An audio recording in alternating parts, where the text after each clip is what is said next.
Senhor, meus irmãos. Para quem não me conhece, eu sou a Lu e esse é meu esposo Kleber. Esse é um projeto de Deus para a nossa vida e para a tua vida. E para iniciar já, rapidamente, eu vou fazer uma pergunta para ti, meu querido. O que é ser um cristão sarado? Quando a gente se liberta das nossas dores emocionais, a gente se torna um cristão sarado. A gente passa a ter liberdade para pregar ouvindo mais a voz do Espírito Santo. A gente passa a ter liberdade também para a gente orar sem se preocupar se vai falar alguma bobagem, alguma besteira. A gente pode desfrutar mais da presença dos irmãos, porque a gente não fica preocupado se ele está nos julgando, se eles estão nos olhando, se eles estão nos observando. A gente também não fica mais preocupado pensando que a gente pode estar incomodando, que eles não estão gostando da nossa presença ali. Ser um cristão sarado é ter uma vida mais feliz, ser mais livre, poder desfrutar mais da vida em família, da vida na igreja e da vida também com Jesus. Glória a Deus. Eu queria ler uma palavra que está em Provérbios, 13:3. Provérbios 13, no versículo 13, que diz assim: feliz é o homem que acha sabedoria e o homem que adquire conhecimento.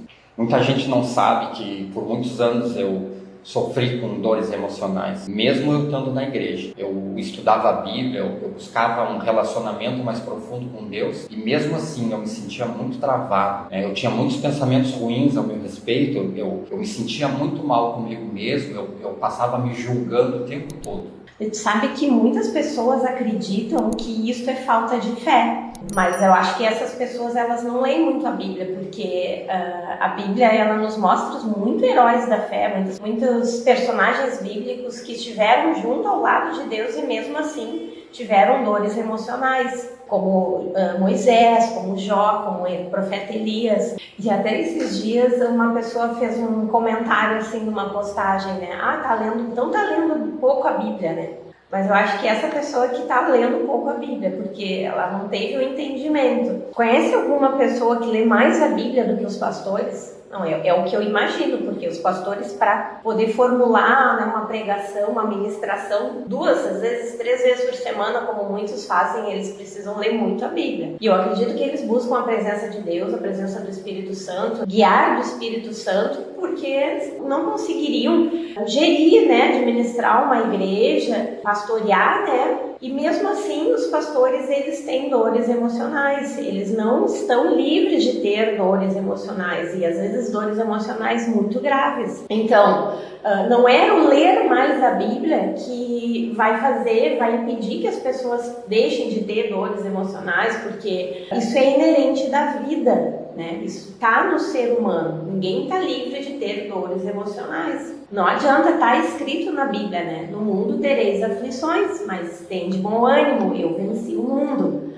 E eu teria muitos outros versículos que a gente poderia citar, mas na verdade o que é importante que a gente saiba é que a mesma chuva que cai nos ímpios, ela cai em cima dos justos também, né? E nós estamos aqui propensos a ter várias aflições, a ter vários problemas que nos causam dores emocionais. Por que isso? Porque Deus permite que a gente tenha essas dores emocionais. Primeira coisa, porque o sentimento, né, a emoção, ela está contida no homem para nossa proteção.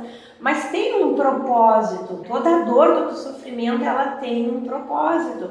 E a gente precisa descobrir esse propósito. E mesmo o cristão, ele lendo a Bíblia, ele orando, ele jejuando, ele cumprindo tudo aquilo que a gente sabe que é preciso fazer para trabalhar o nosso espiritual, ele vai acabar passando por dores emocionais. Eu não estou dizendo que a gente não deve ler a Bíblia, que a gente não deve jejuar, muito pelo contrário, essas coisas elas são essenciais.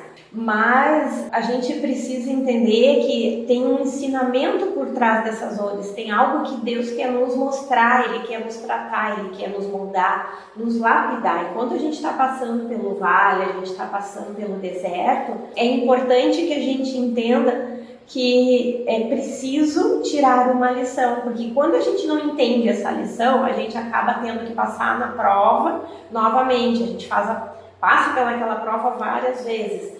Então, quando a gente aprende, tira uma lição do sofrimento, da dor, e a gente entende o propósito daquilo, então gera uma mudança, gera uma virada de chave. E aí a gente não precisa mais passar pelaquela mesma prova, né? Então, é importante que a gente não tenha preconceito em relação a essas coisas. A gente não é cristão, glória a Deus e aleluia 24 horas.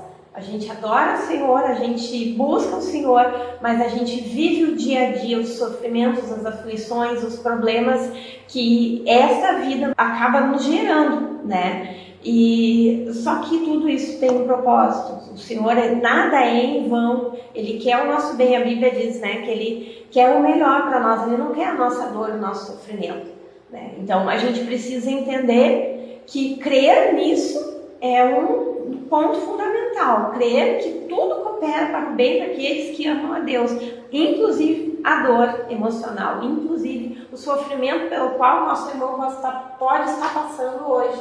E nesse processo ele pode estar sendo forjado, preparado por Deus para uma grande missão, para um grande projeto. E ele ainda não tem conhecimento. E essas coisas, elas precisam ser ditas. Essas coisas precisam ser faladas na igreja. A gente precisa falar de saúde emocional dentro da igreja para parar de ter esse receio, para parar de ter esse medo de encarar as nossas dores e dizer que sim, cristão sente dor emocional, cristão sofre. Isso não é vergonhoso, isso faz parte da vida. E para isso nós temos, né, Jesus, nós temos o Espírito Santo, nós temos Deus do nosso lado, nós temos os irmãos, nós temos a comunhão da igreja, nós temos a palavra que edifica, que nos motiva, que nos consola. Tudo Deus já deixou para nos ajudar nessa caminhada, porque Ele mesmo disse que não seria fácil, né? Que não seria só flores, né? Tu mesmo já, né, vivenciou isso, tu sentiu na pele. Sim. Então eu queria pedir para você que está aí do outro lado, se você está achando importante esse conteúdo, se você está gostando, compartilha com os teus amigos, compartilha com os teus irmãos, com quem que você acha que está precisando. E melhor ainda, né? Compartilha na tua própria linha, ali na tua própria timeline, porque assim todas as pessoas que estão na tua rede social vão poder ver, porque a gente não sabe quem nesse momento está sofrendo, porque a grande maioria das pessoas, elas escondem o seu sofrimento, elas têm vergonha do que elas estão passando. Então a gente não sabe quem nessa hora pode estar precisando dessa palavra.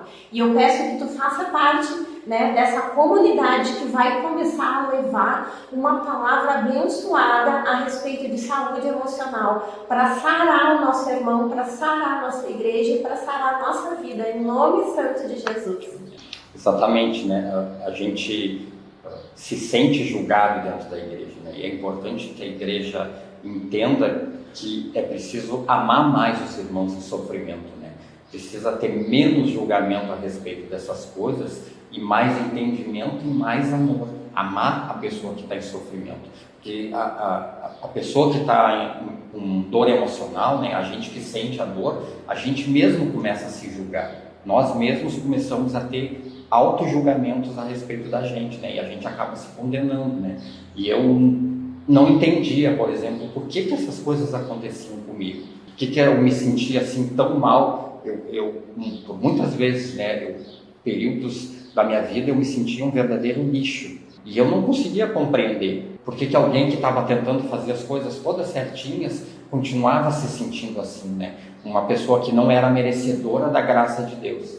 Eu sabia que Deus podia me curar disso, eu sabia que Deus podia me libertar das minhas dores emocionais.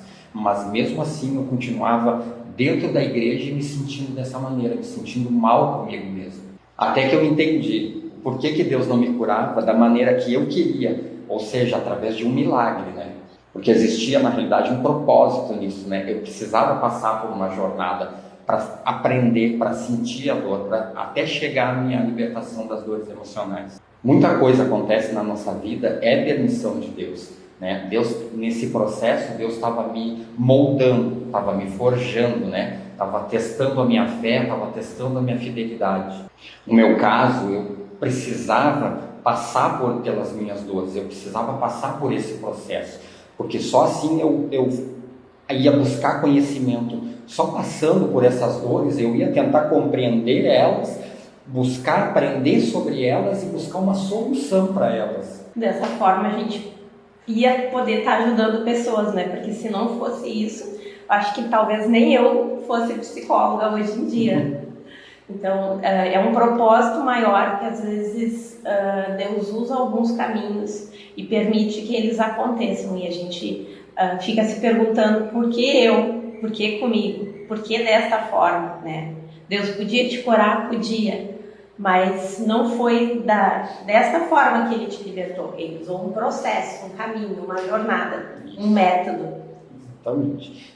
E tem uma palavra que Paulo fala, que ele diz assim, nós fomos consolados, e com essa consolação que nós fomos consolados, nós agora consolamos os outros, né? Como eu digo, né, o caminho ele está na Bíblia e ele é confirmado pela ciência, né? A ciência ela confirma e ela nos dá clareza daquilo que Deus construiu e que Ele escreveu na Bíblia para nós. Então é essa junção, né, do conhecimento da fé e de como a gente age, como a gente coloca tudo isso em ação, né, como a gente coloca isso na prática. Então eu vou aproveitar para explicar um pouquinho como isso tudo aconteceu, já que a gente entrou nesse assunto, né?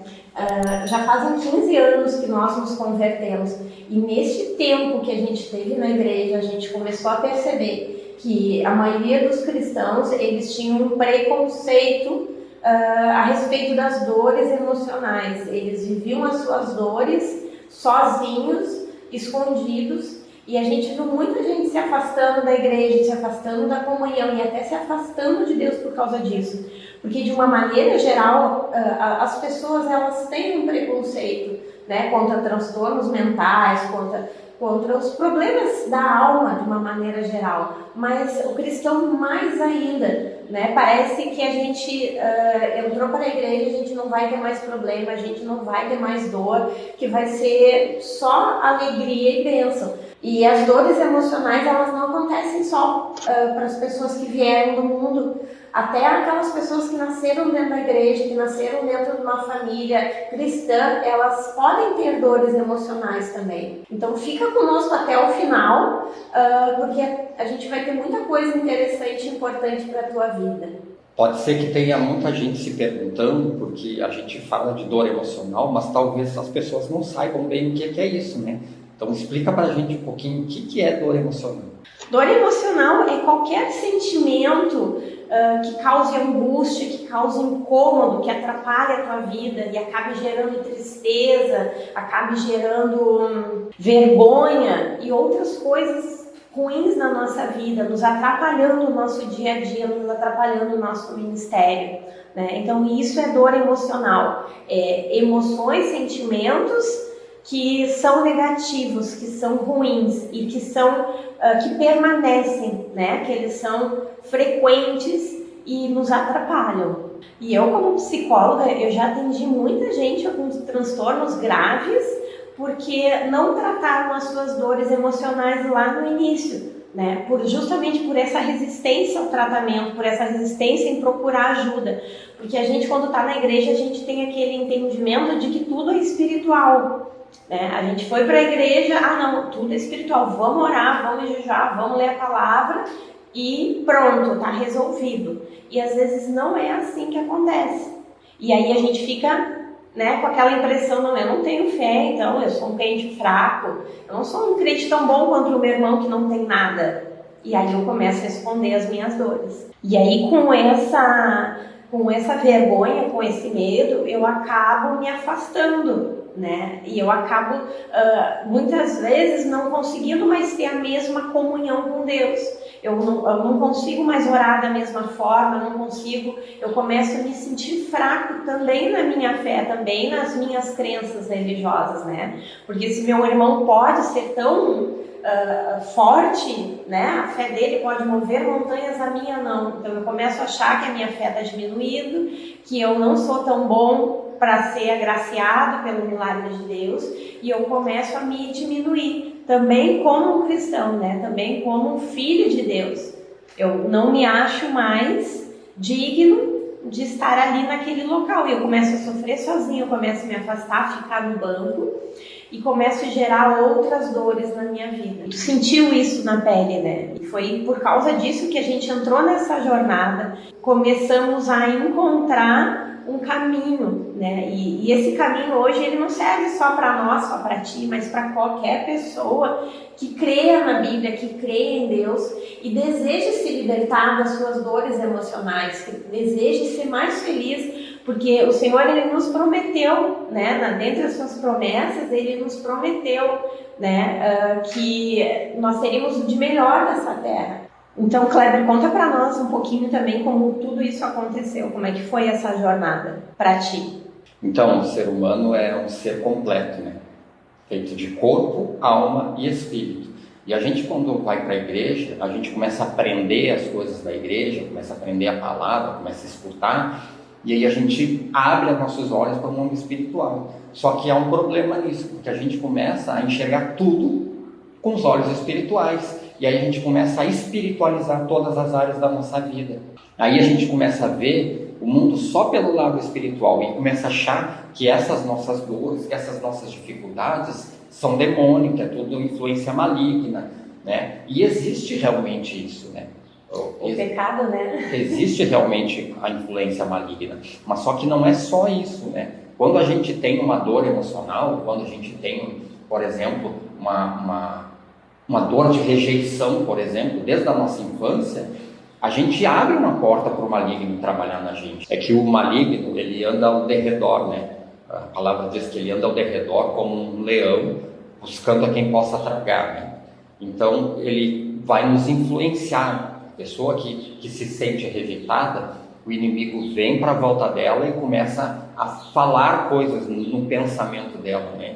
Ele tem esse poder de influenciar nossa mente. Então essa pessoa que já está meio fraca nessa área da vida dela, o inimigo começa a influenciar, começa a soprar pensamentos ruins, começa a falar, né? A Bíblia chama de setas inflamadas do maligno, né? Que são pensamentos na realidade. E ele começa a nos influenciar de forma negativa e piorar o nosso estado, piorar a nossa situação. A gente que já tem um sentimento ruim, cada vez se sente pior. E a partir daí, ela começa a enxergar a vida e o mundo como se fosse com um óculos, com uma lente, com um filtro, né? Porque tudo que ela enxerga com esse olhar de rejeição, porque o inimigo já trabalhou na mente dela. Então, por exemplo, ela está na igreja e um irmão passa reto, não cumprimenta ela, porque o irmão não viu ela, né? O irmão não enxergou, o irmão estava pensando em outra coisa, mas ela já se sente rejeitada. Por quê? Porque ela enxerga o mundo daquela maneira, aquele filtro que ela tem. Então ela já se sente, né? O irmão me rejeitou, o irmão não quis me cumprimentar, ele não gosta de mim, eu fiz alguma coisa errada. Esse tipo de pensamento que acaba passando na cabeça da pessoa. E aí cria-se a crença de ser rejeitada, né? Eu toda vida vou ser rejeitada, não vou ser aceita em nenhum lugar, não gostam de mim. E aí vem outras crenças a partir disso, né? Então é onde se gera outras dores. Só que o problema disso é que a gente, às vezes, quando a gente já está na igreja e tem esse entendimento de que é tudo espiritual, a gente se coloca numa posição passiva, né? Numa posição de não fazer nada a respeito disso. E aí a gente fica só esperando que Deus nos faça alguma coisa, que Deus opere um milagre na gente. Só que a questão é que Deus já nos deu tudo, né?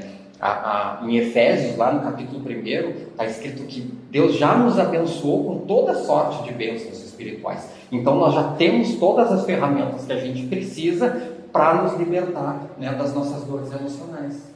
E tu pode nos dizer que ferramentas são essas? Existem 3 ferramentas básicas na Bíblia que são muito poderosas, né? E que Deus nos deu para que a gente possa se libertar dessas nossas dores emocionais. A primeira delas é a fé, né? Lá no livro de Hebreus, no capítulo 11, versículo 1, diz assim: ora, a fé é o firme fundamento das coisas que se esperam e a certeza daquilo que não se vê.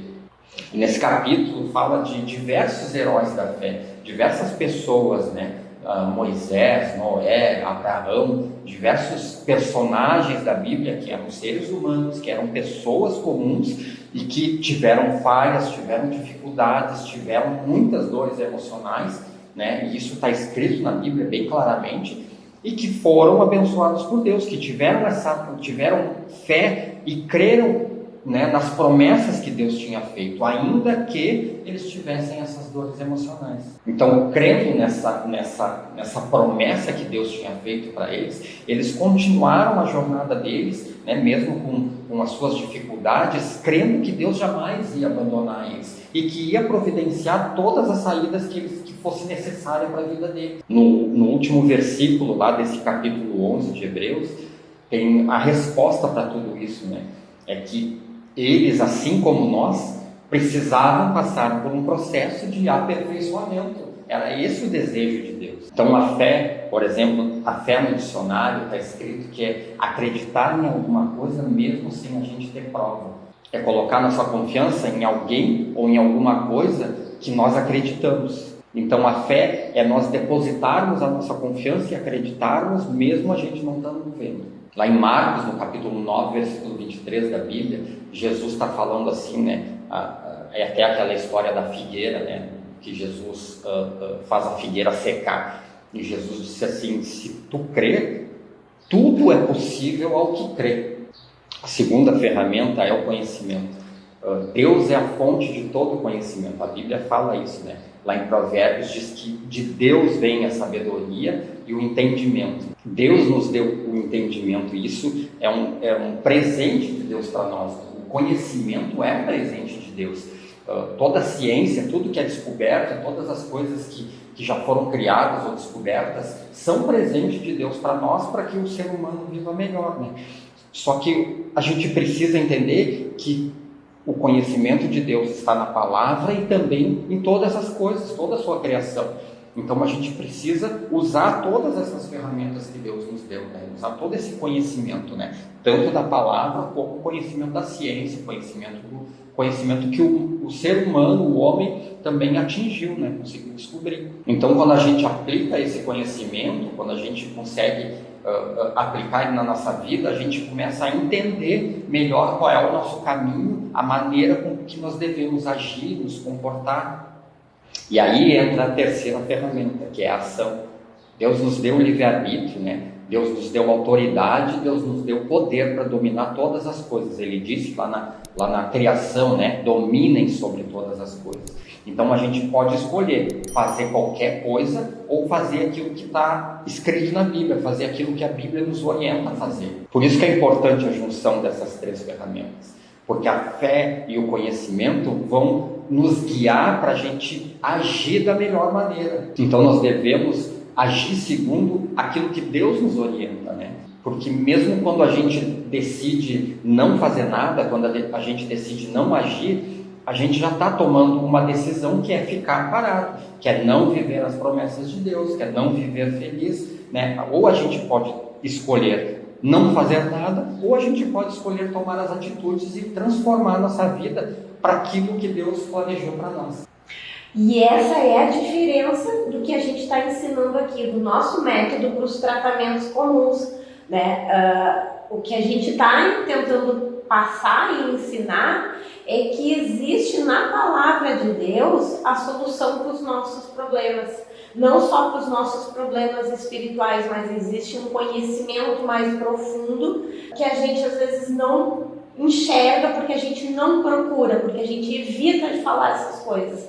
Então, esse é o diferencial. Então, Kleber, como tu já passou por isso, né? Hoje tu é um cristão sarado, para a glória e honra de Deus, né? Qual é a dica que tu poderia dar para o nosso irmão, para a nossa irmã que está nos assistindo agora, para que ele também possa ser um cristão sarado, liberto das suas dores emocionais, para que ele possa ser mais feliz e viver as promessas de Deus e o propósito que Deus tem para a vida dele? Né, poder exercer um ministério que talvez hoje ele não consiga exercer, né, como hoje tu exerce teu ministério. Qual é a dica que tu daria? Eu não vou dar só uma dica, eu vou dar 3 dicas, né? E a primeira dica que eu vou dar é oração, jejum e leitura da palavra. Isso é fundamental, isso é essencial para a nossa vida, né? Essa dica se relaciona com a nossa parte espiritual. Ela vai fortalecer a nossa fé e também vai fortalecer a nossa comunhão com Deus. Só que isso tem que ser feito de uma maneira correta. Existe uma maneira certa de fazer isso. Porque a gente vê na igreja, muitas vezes, muitos irmãos que estão há anos na igreja, eles jejuam, eles oram, eles leem a palavra. Só que a vida deles não muda. Por quê? Porque eles não estão fazendo da maneira correta. A segunda dica é o conhecimento. Então, como ela vai fazer essas coisas corretamente? Ela precisa de conhecimento para conseguir agir de maneira correta, para conseguir orar de maneira correta, para conseguir ler a palavra de maneira correta. Então, o conhecimento vai trazer para ela não só isso, mas também vai mudar o tipo de pensamento. Ela vai passar a entender as coisas de maneira diferente. Por quê? Porque agora ela tem conhecimento a respeito das coisas. Ela vai ter clareza. E a terceira dica é relação ao corpo, né? Nós precisamos também cuidar do corpo. Então, nós precisamos também nos alimentar direito, nós precisamos também fazer exercício físico, nós precisamos também dormir bem, e tem todo um processo para se fazer. Isso também precisa de conhecimento para fazer isso de maneira correta também. Então, essas três ferramentas são essenciais para a gente se libertar das nossas dores emocionais e para a gente nos tornar verdadeiramente um cristão sarado. Então, para concluir, nós somos seres completos, né? E nós precisamos cuidar dessas três áreas da nossa vida. Nós precisamos cuidar do corpo, da alma e do espírito. E quando a gente fizer isso de maneira correta, a gente vai conseguir se libertar de todas as nossas dores emocionais e aí nos tornar verdadeiramente um cristão sarado. Então pega essas três dicas e coloca em prática na tua vida. Nós precisamos colocar em prática, mudar o nosso pensamento, sarar as nossas feridas. Então fica com Deus, no nome de Jesus.